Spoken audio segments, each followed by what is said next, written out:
But I love seeing all these young leaders. A bunch of them are coming up after me. They look better, they sound better, and they'll be exciting. I do want to say one word about President Biden. So we're at the Democratic National Convention, and you've got Bill Clinton walking on stage about to deliver a speech. And what he says about Joe Biden is incredibly shocking. Yeah, it's kind of sad. I mean, this is from the side of the aisle that are his friends. These are the people that supposedly love him that are saying these very horrible things, and the ones that put him on the program long after his bedtime. The Republicans and independents that have joined us have been up here on the stage, and I hope they feel better about it now. Because I've seen all these things that even I have to be reminded of from time to time when I get my spirits down. I love seeing the Obamas here. I love seeing President Biden. You know, this is something that I've noticed. And, you know, I know it tends to happen with older individuals. We've seen it with Michael J. Fox. We're seeing it with Joe Biden. I want you guys to take a look at Bill Clinton's hands and tell me if you see what I see, okay? And I think you guys know what is probably causing this. And I thought Hillary gave a great speech, too. And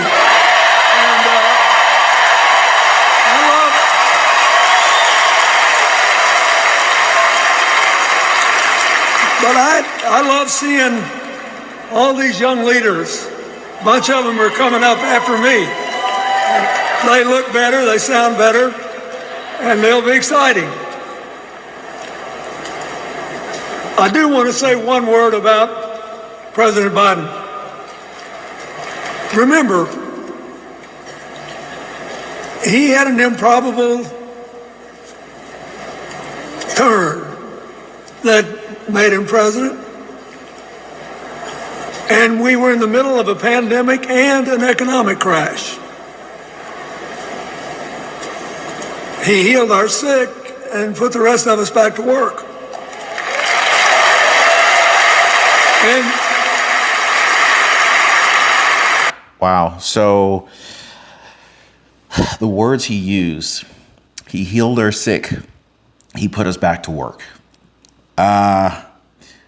Honestly, if we look back, and I'm not saying that during Joe Biden's terms, jobs didn't come back, but the economy was shut down as a result of the pandemic during Donald Trump's term. But Donald Trump had reopened the economy during his term as well, and jobs were coming back. And so Donald Trump technically had already started to bring the jobs back, if you guys remember that. And of course, you know, this fact wasn't necessarily mentioned during the Democratic National Convention, but I just figured I would share it with you guys. The other thing is that the wording that Bill Clinton used to describe Joe Biden getting into office, I want you guys to listen to that, because it didn't sound like he was elected, according to Bill Clinton. Let's roll this back just a little bit here. he had an improbable turn that made him president. He had an improbable term that made him president. It wasn't that the people elected him as president, or at least that's not what he said. What do y'all think about that? I just thought that was a little interesting. You know what I'm saying? And we were in the middle of a pandemic and an economic crash. He healed our sick and put the rest of us back to work. And he strengthened our alliances for peace and security. He stood up for Ukraine. He's trying desperately to get a ceasefire in the Middle East. He strengthened our alliances for peace and security. But oddly enough, we've had more wars, either directly or indirectly through proxy wars, under the Biden administration, under the Biden-Kamala Harris administration, compared to the Donald Trump-Pence administration. So I don't know where this promotion for peace is coming from. Our economy is going to pieces. I mean, we can talk about that kind of peace. And then he did something that's really hard for a politician to do. He voluntarily gave up political power. And voluntarily. George Washington knew that, and he did it. And he set the standard for us serving 2 terms before it was mandatory. It helped his legacy. And it will enhance Joe Biden's legacy. And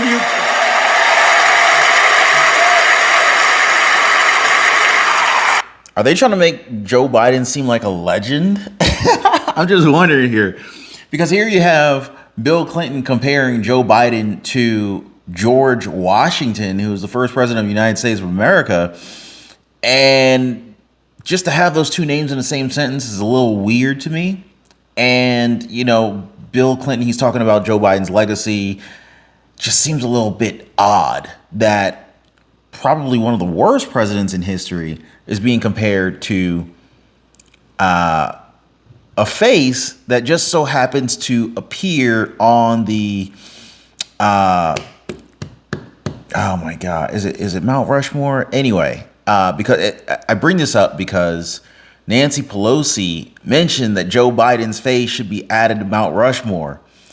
As if, before I even say anything, what do y'all think? Should Joe Biden's face be added to Mount Rushmore? Please, guys, y'all gotta let me know. And it's a stark contrast to what goes on in the other party. So I want to thank him for his courage, compassion, his class, his service, his sacrifice.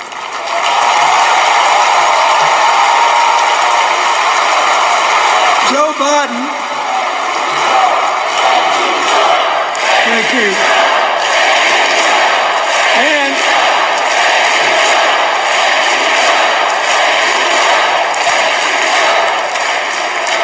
he kept the faith, and he's infected a lot of the rest of us. Now let's cut to the chase.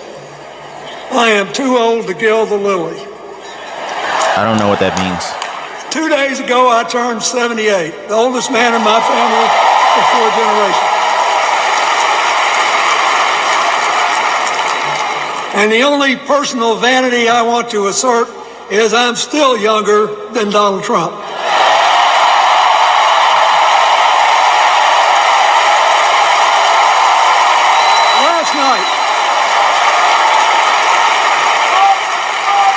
Last night, in what I thought was a very moving series of episodes, we nominated Kamala Harris and Tim Walz.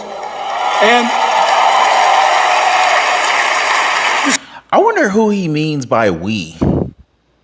Because I don't remember any voter nominating Kamala Harris. Do you guys remember any voters nominating Kamala Harris? Because I just remember Joe Biden stepping down, Kamala stepping in, but there was no real discussion. There was no democracy given, which is ironic that Democrats have democracy in the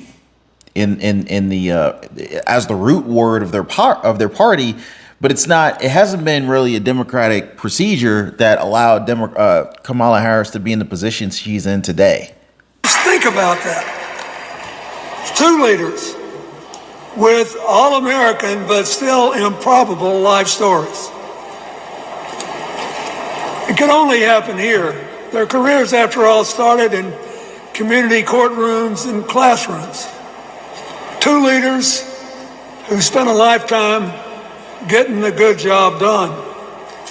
Now, one of the things that I've noticed over my increasingly long life, that a presidential election is unique. You guys see his hands? In several ways. First of all, it's the greatest job interview for the greatest job in the world. Secondly, He's got good hair. the Constitution says we, the people, get to do the hiring. And the third thing is that every 4 years, we get to change the requirements for the job.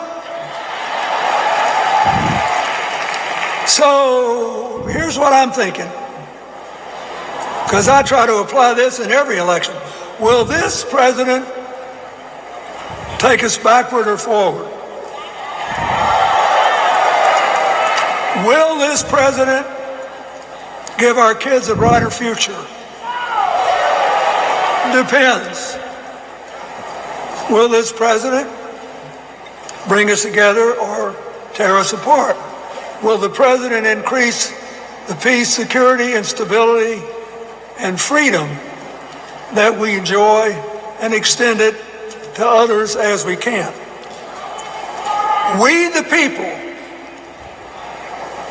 we have to make a decision about these kind of questions.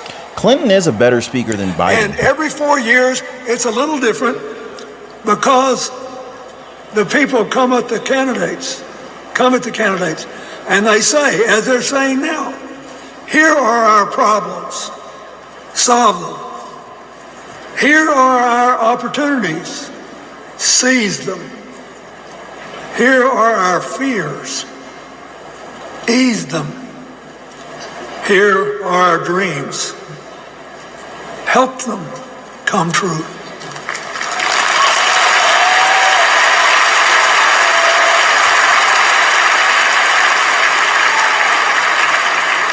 A president can answer that call by saying, I'll do my part, but you have to help me. We have to work together. Or you can dodge what needs to be done by dividing, distracting, and diverting us. So in 2024, we got a pretty clear choice, it seems to me. Kamala Harris for the people,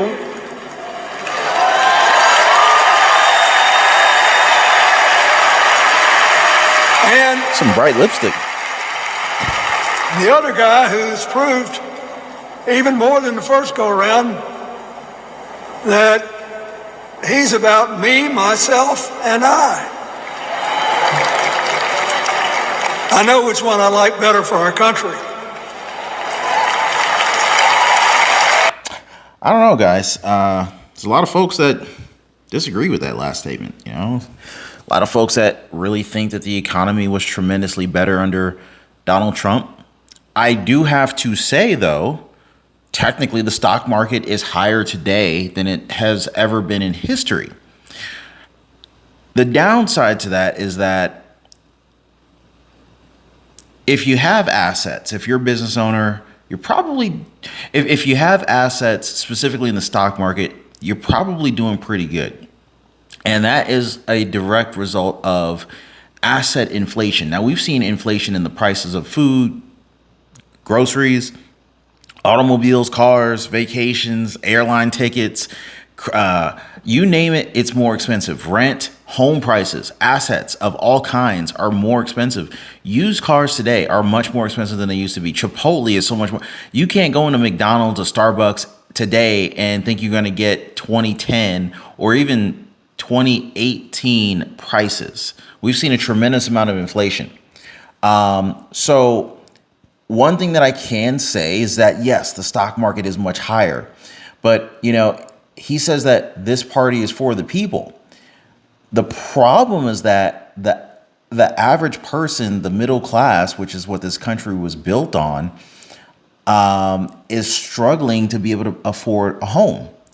Home prices are like they're like 200% more expensive today than they have been in many parts of the country. You know, a home today that is $500,000 today, $500,000 used to be $250,000 a year only about 6 years ago.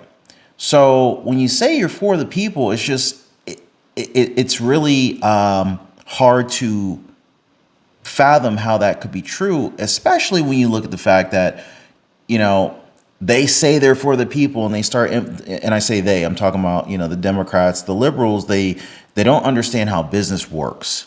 So you try and implement policies that are marketed as helping the middle class, helping the average person. But when you implement policies like raising the minimum wage, yeah, that sounds great.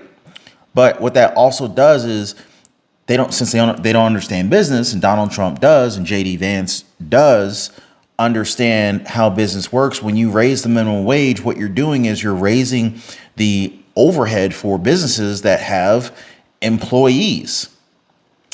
And specifically, it's hurting the people who they're trying to help the most, or at least they're marketing to help the most, because if you have a Fortune 500 company, chances are you have very few minimum wage employees. So raising the minimum wage for a massive corporation, for corporate workers, people who are making $50,000, $100,000 a year, six-figure earners, they don't care what minimum wage is, because they earn well above that.